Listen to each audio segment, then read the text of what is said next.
A secretária do Meio Ambiente, dona Luciana, também não esquenta a cabeça, não.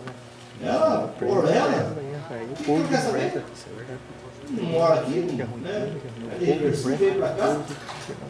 Tá aí, há quantos anos o prefeito dele não faz nada.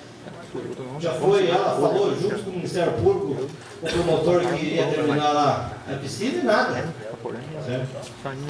Ela acabou ali, cara, os canteiros ali, que cortaram todas as árvores, né? Na avenida ali, ficou ali, não quiseram nem sequer tocar nesse jogo. Tinha 2 IP lá também que eles cortaram. Certo? E a mulher, eu acho que não sei, é secretária do Meio Ambiente. Se a mulher corta as árvores, vai acabar com todas as árvores. E o lixão então? É. Eu acho que nem sabe a data do dia da árvore, não bem verdade. Então, e próprio presidente, assessora do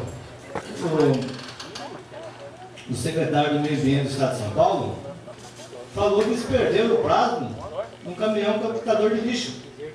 Eles perderam o prazo. Mesmo bem. Conseguiram perder o prazo, né?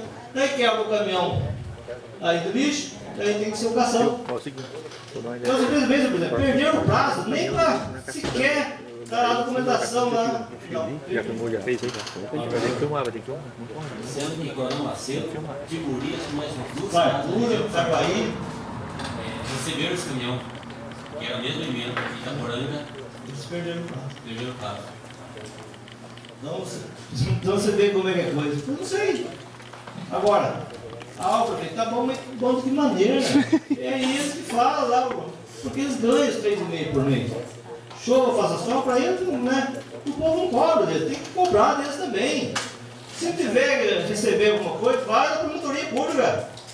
O doutor Pedro está lá, né? Prontidão também, uma pessoa justa, certo? Acredito que ele está junto com a população.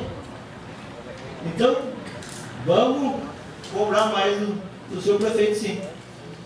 Outro do secretariado também, mais secretariado. O prefeito foi melhorado para ele. Se eu estivesse pensando na política, daqui a um ano, eu posso para você que estava fazendo.